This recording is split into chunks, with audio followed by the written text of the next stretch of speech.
I wanted to share some things through the cloud, because things are happening today that I was taught to look for and to watch for when I was a little girl. I'm 35 years old. That's according to the Gregorian calendar.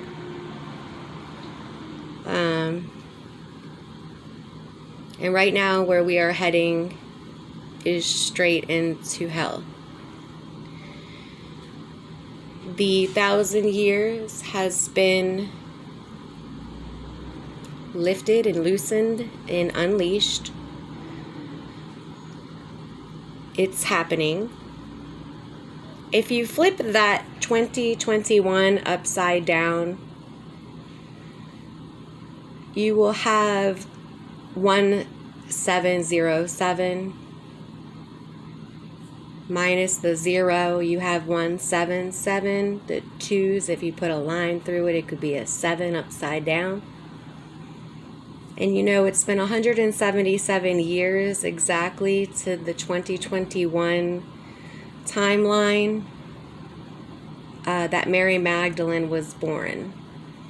She was born in 1888, circa. How do I know this? I know this by accident. I know this because I was following the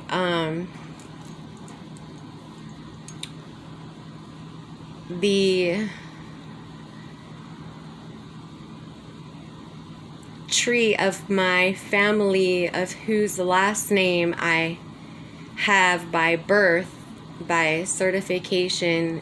However, he's not my biological father, but I did call him Dad for 13 years, 12 really. And some things came out, broke out, can of worms opened to who my real father is, and it kind of hurt and put a strain on the relationship with whose last name I carry. Anyways, when I put that name back and just kept going back and back and back and back, it led me straight to Mary Magdalene's grave. She is and had been part of that family. I'm still researching, so I don't want to really say too much, because at the same time, at my age, I am also just finding out about myself. It's been like I've been up under a rock for all of these years, and no pun intended, my real father's name just happens to be Rock. Anyways, with all of that said, I have like a whole bunch of information that I want to share with the world, with everybody. It's pretty interesting, and I think that it could help to bring back some faith into some people, maybe, to not be so scared, to believe a little bit more in the word belief, because frankly, you believe when you're a Satanist or an atheist, or people all day long believe. They believe in the cigarette that they're about to light up and smoke, and you believe in belief, but then speak out of your mouth, you have no belief. Words. It used to really upset me when my best friend, God rest his soul, who passed away in a freak car accident on his way to pick me up a day before my son's birthday. However, he would always say, words are just words. And it would make me so upset, because words can't just be words. They have meaning to them. They're supposed to mean something. They have a power within them, and they're supposed to, because the tongue is the most powerful muscle. It's a powerful muscle, the tongue. And when we speak, we are letting out a rhythmic sonar ourselves, a frequency, a vibration, and it causes ripple effects. It actually causes ripple effects. And this is what creates like a karmatic event. And so with that being said, there's so many little coincidences that I have been experiencing, especially these last 4 years, and keeping it in mind that the beginning of 2017, I had lost 4 of my family members, and my mother, my stepbrother, my uncle, and then my best friend I was just telling you about with the freak car accident. They all passed away. I also had lost my job that I had for about 7 years doing insurance adjusting. So, you know, my world really did come tumbling down. Not to mention I was going through my own emotional sympathies and feel sorries for myself. And it could have been a worse path of destruction, except that wasn't the path I was meant to go down. And fortunately, I do have a conscience, not science con, but conscious, and I'm very conscious and awake. With my eyes open and with my eyes shut, I'm a very witty person, and I feel like I'm a pretty intellectual person, but I feel a lot. So you notice I just don't think, I feel, because in order for me to think, I gotta feel first. That's what triggers the thinking. But upon the trigger of the thinking, you have that intuitional feeling. So a lot of people ignore that, though, because they don't trust within themselves. And that's what we are supposed to do. We need to trust ourselves. We need to trust that feeling. And when that feeling speaks to us, it's speaking to us loudly, believe it or not. But we might hear it softly. We just got to listen more abruptly. And like Crazy Boris man says, the words are important. How he talks about ambition. We have to do the climate change. Ambition. The narratives are important to watch, to keep up with. There is always proof. There's always evidence. There's going to always be an experiment done by asking a question, a theory, a hypothesis, conspiracy that's just thrown into the mix in order to throw off the thesis and the question and the inquiry that somebody is asking. This is how we find things out. And frankly, none of us, we the people, know anything. Anti-thing. We know anti-thing. And there's so much that we need to know, because our planet and world is changing. Yes, it is. But you know, it boggles my mind that this anti-admin is literally blaming it on the people, but separating themselves from the people. When they talk about Biden, it's the president and the United States. Literally, that's separating the presidents from the United States, because these people don't care. I'm 35 years old, and I'm wondering why I am still looking at the same faces that I've been looking at since I was a little girl, watching the news, or, you know, what's going on in Congress if my mom or my stepfather is watching it, or... But why are these people still hoarding the White House, but then demanding changes because of racisms and words and labels that they themselves don't even believe in? they look at paper quicker and believe what's on paper to transfuse their own perception into what they want, and then to push that onto somebody. Is very manipulative, it's very demonic, and it's very vindictive. But that's how these people actually are, and that's what their motives are, their intents. They literally don't have that conscience to speak to them because they're moving only for them image of self. Now, yes, self is important, and self is number one.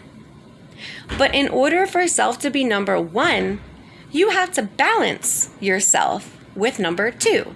So when number two is another and other, just going out and interacting, engaging, pushing your energies and momentum and positivities forwards in good ways and not in any negative ways, you'll never know what will come in the future for you. But you never know what will come in the future and knock you on your ass because of all the negativities that you're putting out there. Now the peoples are starting to see. They're starting to wake up finally. The story has already been told, but the story is happening now all over again in the present. In the present of the future, we are now living the past. The past is repeating itself in a futuristic way. Modern times, they say. But they were calling modern times in back at 81. BC 1? I don't know, you tell me. Because to them, the calendar moves both ways. So, nothing is impossible. That's what I'm trying to say. It's more like I'm possible with the apostrophe and their apostasies. It's time that the people actually see what's going on, the truth. I just listened to this woman on the newscast and I couldn't believe what I heard. I heard it. The abomination of desolation. The abomination. Obama nation. Desolation. The Biden nation of desolation.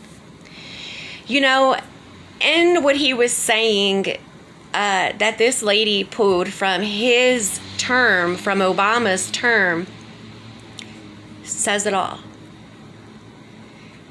He says, and something about America. Hold on just 1 second. Let me actually play it for you guys. Great sacrifices for the planet. I can afford to give up a lot of my current lifestyle to benefit the planet.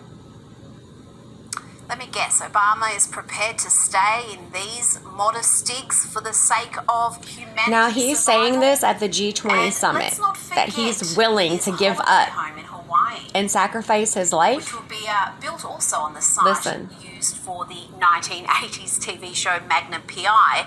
As the magazine American Luxury outlined, the demolished building will make way for a custom compound that is planned to include 3 houses and a state-of-the-art security system. Because make way for a custom compound? These people are literally pulling a genocide attempt on us. The evils, the demons, they're all rising up out of the earth. They were sent to EARTH, called Earth, as a scramble. And they scrambled here, but they were put into the earth to dwell in chains, while the heart, the HEART of the world, which also, if you spin it or twist it, has earth in there too. But the heart was placed on top of the earth with our feet planted as roots to the ground. And we are placed here as the light to lead. And unfortunately, as soul savers that we need to be to spread the good news and the word around so that people can see what is happening, and that Jesus Was Jesus then? Christ is the name that needs to be focused on, because the return is going to be Christ, and it's going to be proven in numbers, in a mathematical way, and through a cloud that might not just be like the cloud in the sky, where they're going to and can trick you with their technologies. They got so much of it, they're not sharing any of it with you guys. They're not telling you anything. They're just trying to actually robotically change you with what they want to share with you. However, cloaking and all of that, it's all there. The hologram, they can fake the second coming. So numbers and math, important, go hand in hand. Coincidences are merely just a small miracle of the world working. There's no such thing. They tell you that. So pay attention to the numbers, because it's trying to tell you something to wake up to, because synchronicity is important. And when the mass and the people come together in mass to the one place that's the most important place that everybody should convert their energy and enter, we can change things. We can actually change things. But the way things are heading right now, we are heading into destruction. They know it. They're pushing it, and they're pushing it fast. While they're trying to push the destruction and trying to actually pull asteroids this way to destroy Earth, and they make their way out to Mars, we've got to do something, guys. This is not a joke now. The second rising, the second coming, that's already started. That started in Y2000. Y2K. Y2000, okay, because that's the start of the second rising and the start of the 1,000 years unleashing. So they have had all of this time now to gain all their minions, to climb the ladder, and to infiltrate the government as they have. And it all stemmed from putting the Obama into the White House. And as far as white and black is concerned, it's more than white and black. You've got to read between the white and black of the lines. It's more a lure of co-pilots, a co-lure. We are all each other's co-pilots, no matter the colors of our skin. But they are trying to lure us against each other because of the colors of our skin, which is because they change so many colors of faces and skin themselves. They do. They are not soulful people. And the ones that are still not soulless and that are seeking, there's no reason to fear. Atmosphere, at most fear. But where one go, we all go. And right now it's time that we don't fear and instead we accept, because the proof, all of the proof that there is something on the other side and an afterlife, and that something does exist, and there's something that is way true bigger than us, and just to accept it, when you do that, everything will change for you. Transformation will happen on its own in a natural way, and you'll feel it. It did for me. It happened to me. And I'm sharing it with you. I'm passing it on to you. It's time to snap out of it. Everything means something. Your name, your birthday, your birth time. And they play the numbers against us, and we got to take our numbers back.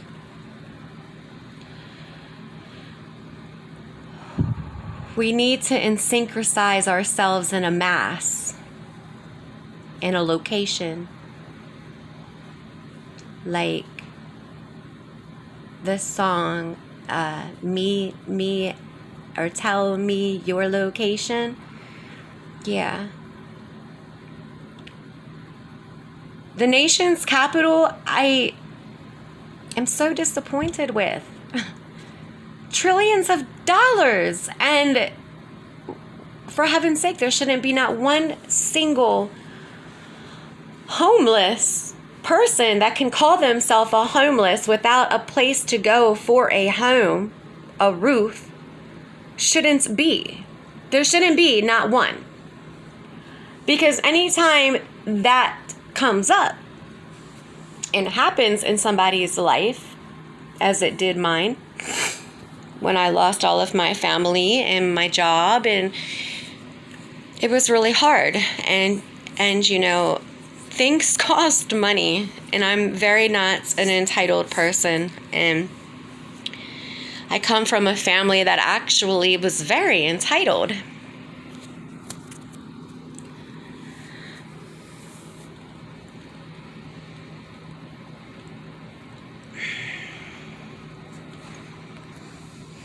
Like, I literally just spent 1,440 days living outside in a tent. That's 4 years. On the streets of DC, coming to the nation's capital, because I thought that that's the place to come to get the help. That's the resources, right?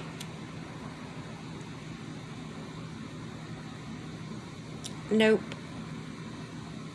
The way that this place has and does treat the people on the street, it really breaks my heart. It saddens me.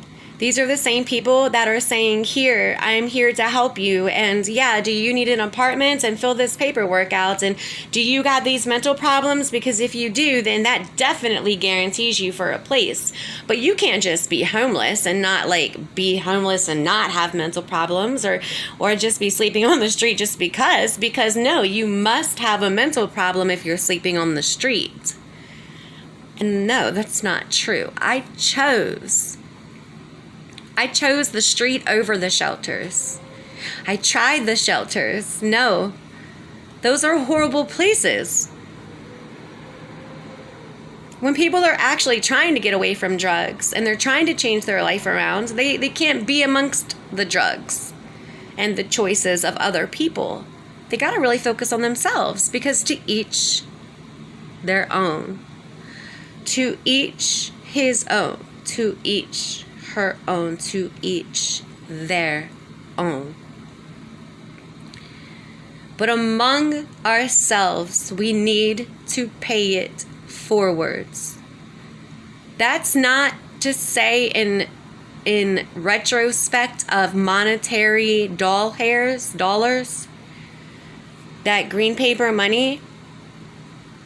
But sadly, that green paper money and them doll hairs is needed to do anything in society. However, when the skill is there and the buildings are there and the dilapidation of buildings is there and the TLC is there that can be given to rise and resurrect these buildings, then what is the problem? And why are we $27 trillion in debt and still don't have a place for the homeless to go? A homeless hotel. Idea. That's mine, guys. Don't steal it. But seriously, why? Why hasn't that been done? Why does it take years for a housing authority to sign off on a voucher? Why? It wouldn't take that person who's sitting her ass or his ass inside of that building or at their house, and they call themselves that housing authority employee. When they go out to go and search for their place and their roof, it's not going to take them years to get. No.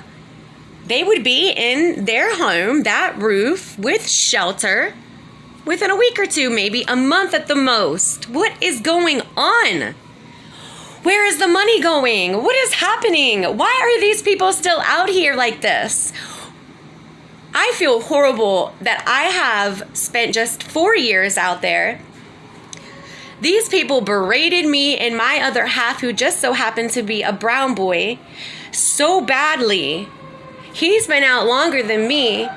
Everybody we've been out there with's been out there longer than I have. Took me 4 years just to get into this place, and they're all still out there, been out there longer than I, and yet here I am getting my place.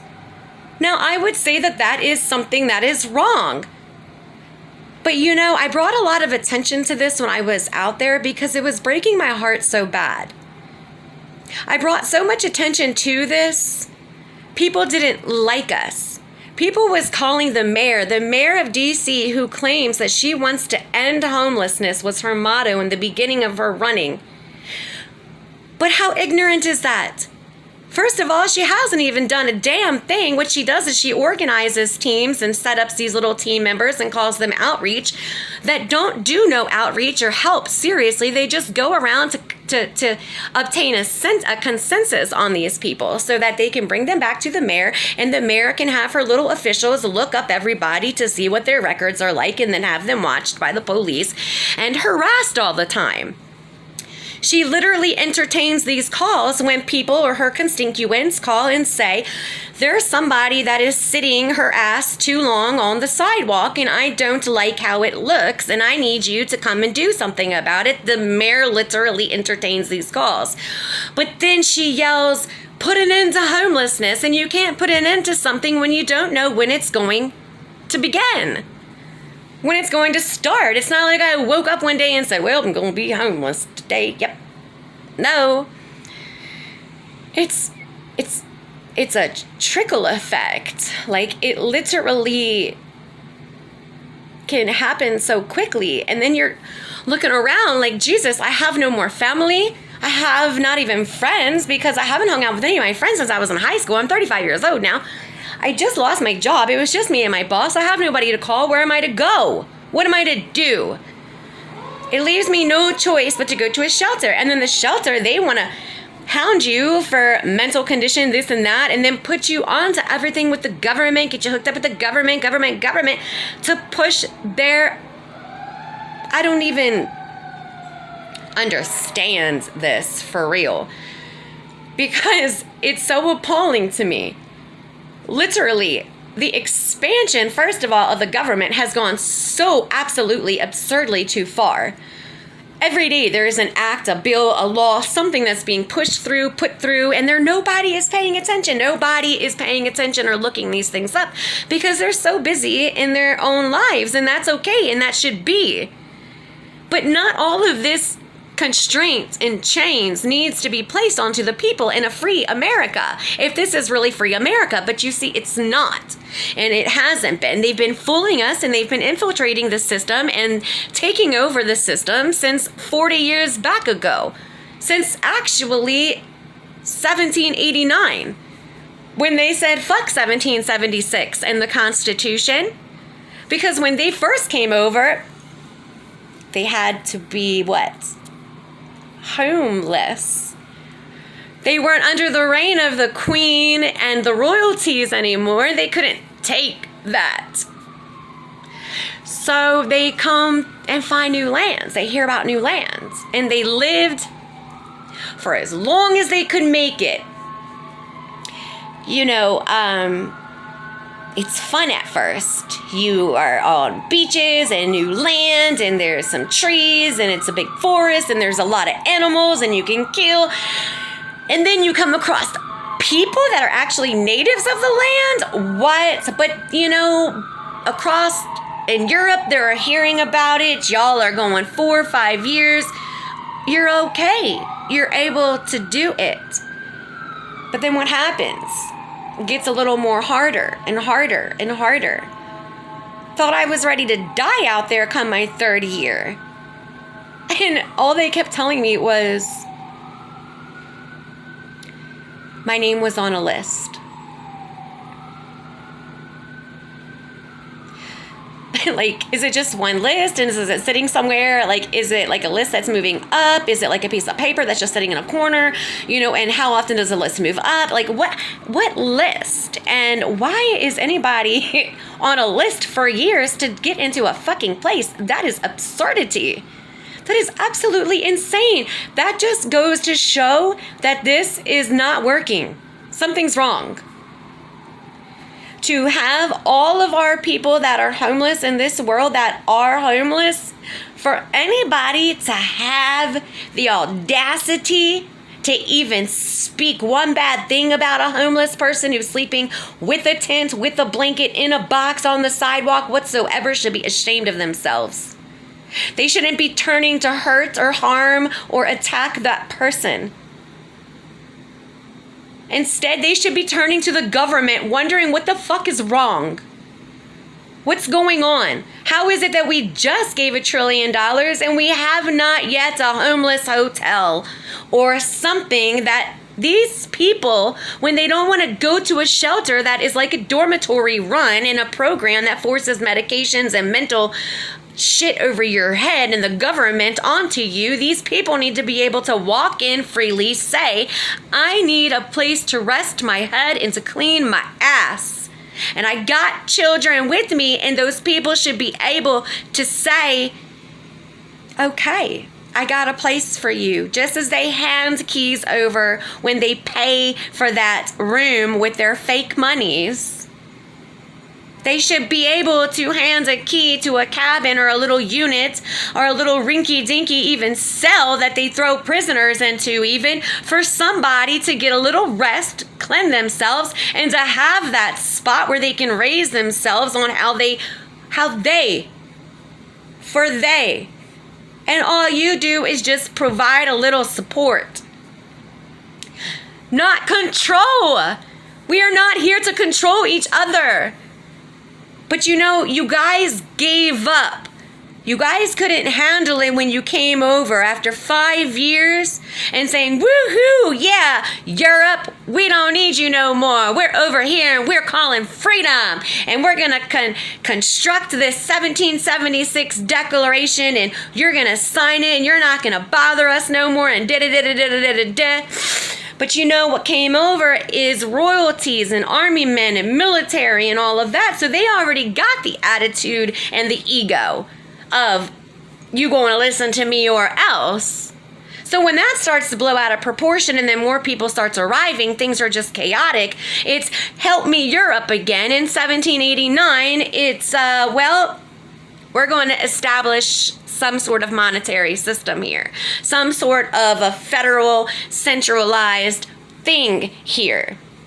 And it was already prearranged, not through the people, but through the governance of the governing itself, to establish the first 5 people who would be reigning in a presidency. Those people did not vote for the first 5. That was a pre-establishment in order to lay out the foundation. And then it would start bringing in and reining in more and more and more and more and more power. And the blood on the hands is so extreme. And you know, it just started to fill up and fill up and fill up and fill up, and it never changed. And still,